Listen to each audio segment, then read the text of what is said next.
Saludos a ustedes que se van integrando en el transcurso del programa. Bienvenidos sean ustedes.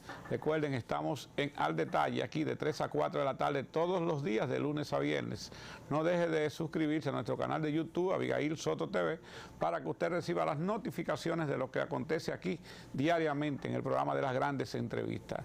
Richard, el Partido de la Liberación Dominicana ayer dio como un patinazo, porque en la mañana yo vi diputados del PLD diciendo que iban a votar por la ley de fideicomiso porque ya se había aprobado. Luego, después de las 10, cuando se reunió el comité político, se dice que hicieron una llamada a los diputados y el bloque de diputados del PLD decidió no votar. ¿Es mentira o es verdad?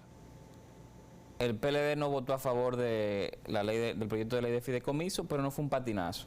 Sencillamente, el PLD no vio en las modificaciones que hizo la comisión que se reunió para revisar la versión de esa ley que había sido aprobada en el Senado, no vio cambios importantes que el PLD mismo reclamaba y entendía correctos, como era aquel de que la deuda que toma un fideicomiso contra activos públicos que están en el patrimonio fideicomitido, es decir, que están dentro del fideicomiso, que esa deuda reciba los controles y las aprobaciones que dicta la ley número 606 de crédito público, es decir, que lleve el proceso regular de aprobación de deuda pública que tiene el Estado Dominicano para cualquier institución. Entonces, como no se tiene eso, más que los empleados de ahí, de los fideicomisos, estén bajo el régimen del Código Tributario y no de la función pública, más que no hay una claridad o una certeza de que los procesos de compra y contrataciones que hagan los fideicomisos, que sean fideicomisos públicos, vayan de acuerdo a la ley de compras públicas, pues entonces eran elementos que el PLD no estaba de acuerdo y que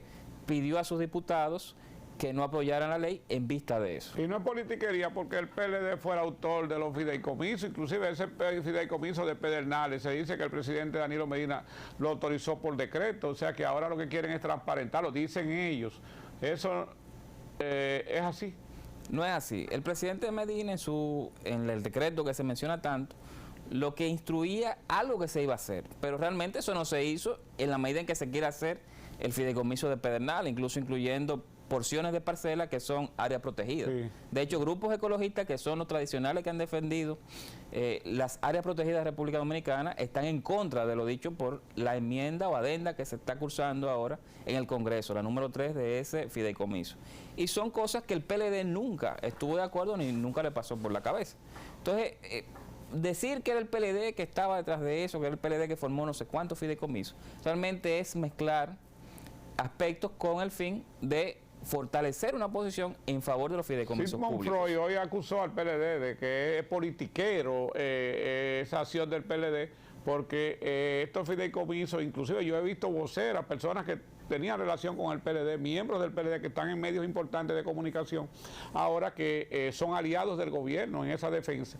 Y decía él que el PLD lo que está haciendo es de una oposición por la razón de que el desarrollo de Pedernales impactaría a nivel nacional y el PLD no quiere eso.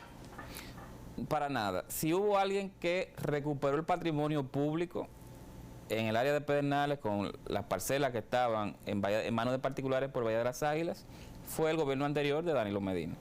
Si alguien quiso desarrollar en 2014, 2015, esa área de manera rápida, viendo que eso generaría empleo en una zona del país muy empobrecida, fue Danilo Medina. No se pudo hacer porque había que cumplir con muchos requisitos de la ley y especialmente con requisitos medioambientales. Se respetó. Ahora bien, el que nosotros hubiésemos querido hacer eso, desarrollar hoteles considerando que fueran sostenibles a nivel medioambiental y respetando los procesos y la reglamentación del Estado, no viene a que estén poniendo como parte de patrimonio fideicomitido porciones o parcelas que están tocando área protegida, lo cual no era algo que se tenía nunca dentro de los esquemas de desarrollo de Pedernales.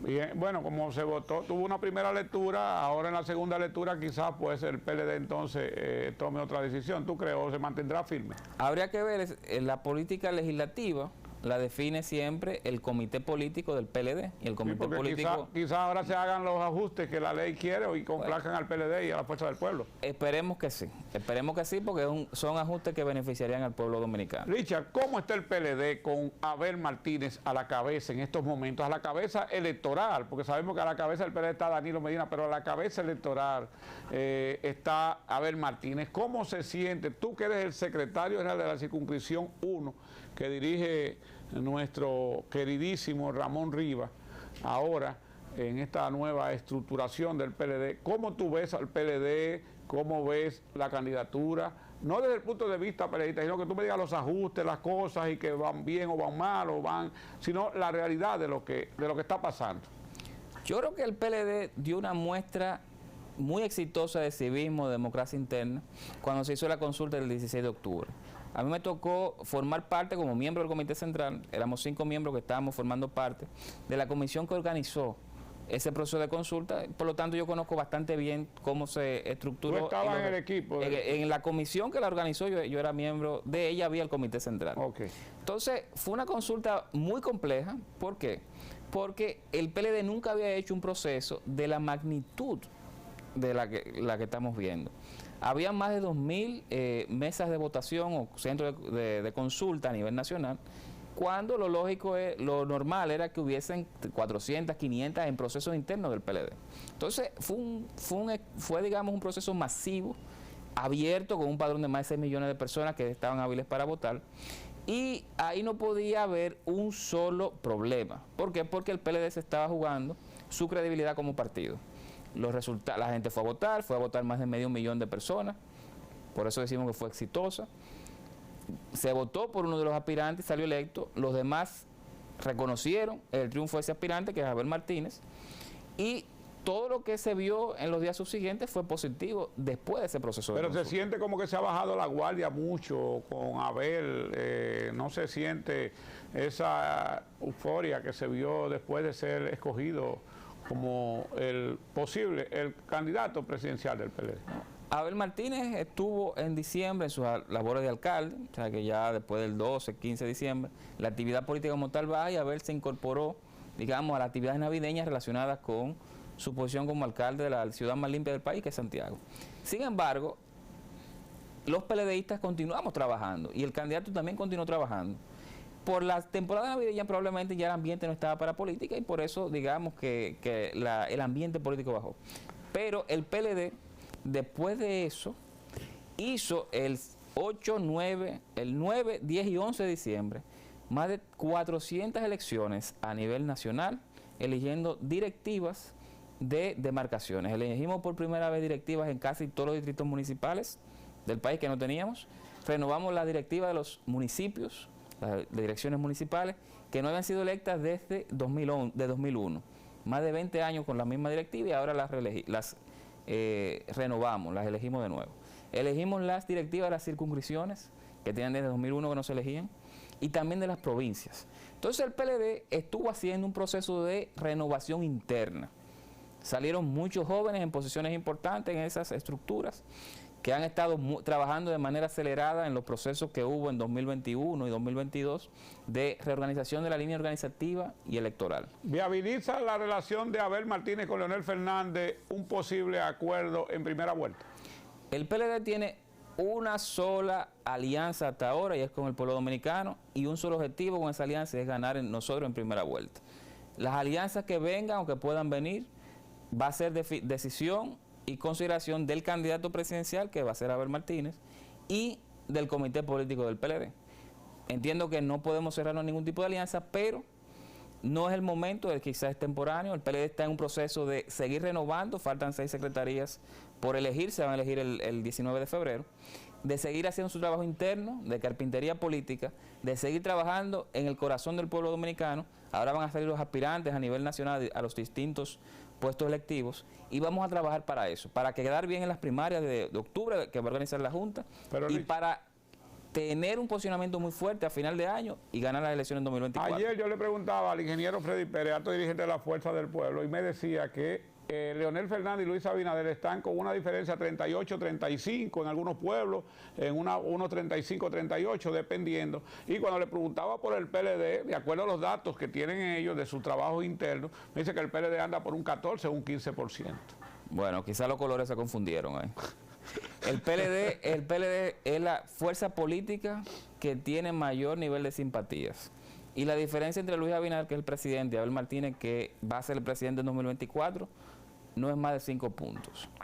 ¿Al día de hoy? Al día de hoy. Lo que tenemos es que seguir trabajando. El tiempo dirá. ¿Y por qué entonces la gente de Leonel lo venden como que es la figura que está arrasando? Y hasta desde el gobierno se ven los ataques. Y no, ustedes también. No, para nada. El PLD no está en atacar a ningún partido opositor. El PLD está en atacar al gobierno. El PLD está en hacer oposición constructiva, con críticas objetivas y con datos, porque el PLD está enfilando para ganar en primera vuelta. Una pregunta, Richard, que yo le hago a los que se sientan ahí políticamente. Si Luis Abinader llegaría cuando comience el proceso ya de que él tiene que anunciar su aspiración a la reelección, que la va a anunciar, pensamos nosotros, pero si los numeritos no le dan a él para ganar en primera vuelta, ¿tú crees que podría optar por no ser candidato a la reelección? Yo lo veo muy difícil. Creo que Abinader, al ser el presidente, es la figura política de su partido que mayor nivel de reconocimiento tiene. O sea, mucha gente lo conoce porque es el presidente. Entonces, posicionar un candidato por encima de él es muy difícil, faltando apenas un año para las elecciones de febrero del año que viene de municipales. Pero eso no es un elemento que uno vea como algo que pueda pasar. Entendemos que el escenario electoral está definido. Abinader va a ser el candidato presidencial de su partido buscando la reelección. Abel Martínez va a ser el candidato presidencial del PLD y futuro presidente del país. Y Leonel Fernández va a ser el candidato presidencial de la Fuerza del Pueblo. ¿Es por miedo a Abel Martínez que el presidente ha hecho algo inusual de Balaguer? Bueno, no vamos a mencionar el efímero gobierno de Juan Bosch, de Balaguer hasta aquí, que es prácticamente ir a la semana 2 y 3 veces corrido a Santiago, a anunciar obras, a trabajar, a ver, a reunirse, a mudar el gobierno. ¿Es después de la escogencia de Abel Martínez que esto está sucediendo? Sabes que los economistas tenemos un concepto que se llama preferencias reveladas. Ajá. Que depende de lo que tú hagas, son tus preferencias, no tanto lo que tú digas. Si usted se muda a Santiago a hacer muchísimas cosas, a dar noticias, a dar Picasso, hasta compartir con vecinos, por algo será. Y ese algo parece que es Abel Martínez, porque es el único candidato presidencial de Santiago, el que está trabajando. Richard, muchas gracias por haber aceptado nuestra invitación. Qué placer tenerte, una persona joven que se exprese con tanta seguridad y que tenga ya tanta responsabilidad política. Para nosotros, pues, nos hace sentirnos honrados de que hayas aceptado la invitación. Muchas gracias y espero volver por aquí este año. Así será. Muchas veces vas a volver cuando se calienta el proceso porque nos gusta la manera que expone. Gracias. Amigos televidentes, con su anuencia, pausamos.